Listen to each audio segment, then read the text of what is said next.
have a mountain of pillows at home that you spent a fortune on and yet you still wake up with neck pain or neck stiffness? This one's too small, this one's too big, this one's too firm, this one's just lumpy. What are you going to do?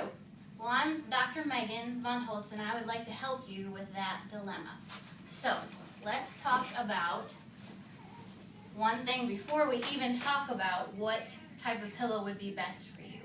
We really need to find out which position you tend to fall asleep in, which is most comfortable for you.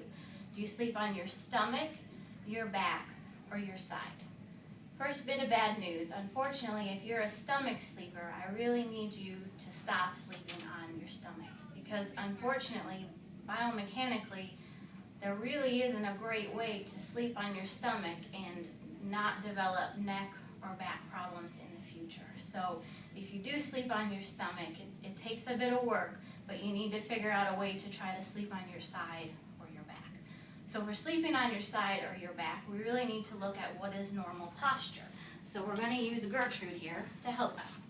So if you want to fall asleep easily and stay asleep, we need the spine to be in its normal alignment. So there's no abnormal torsion or pulling on any of the bones, the muscles, or the nerves. So if you look at Gertrude here, her neck curves back slightly, the mid-back curves like a C shape, and then the low back is like an opposite of a C.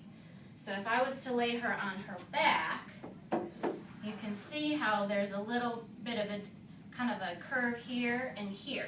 So when you're sleeping, you really need a pillow like this one, if you can see that actually it has a curved portion and then it has a divot. So you can actually rest your skull in the divot and the curved portion will support the neck.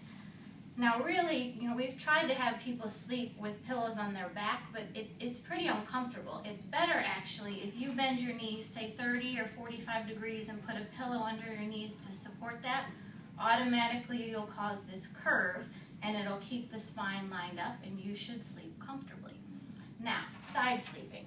Gertrude's not the best model for this because as you can see, she's got no shoulders. But if you can imagine with me here, if she sleeps on her side and here's her shoulder, I need the pillow to be the thickness from her shoulder to her ear.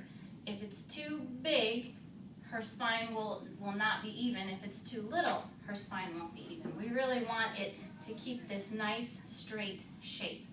So if we lay her this way and her shoulders here, her head should gently rest here. Now, when you sleep on your side, you also want to put a pillow between your knees. And the size of that pillow really depends on how much tissue we have on our hips. If there's not very much, you probably don't need a very thick pillow. If you've got more tissue here, you're going to need that pillow to be higher up. And sometimes that will even change then how thick you need this pillow to be. But theoretically, if you can keep this spine straight like this, you won't create any abnormal tension and you'll get a better night's sleep. Now, there is one other kind of dilemma with all these. I've got all these pillows at home to try to figure out which one will be best for me. But you really don't want to go out and spend a fortune on 10 different pillows to figure this out. So if you join us next week, I'll show you how you can use things you have at home like towels, washcloths, even a bathrobe, and we'll figure out what's going to work best for you before you go buy a pillow. This is Dr. Megan Von Holtz. I hope you join us next week. Have a great day.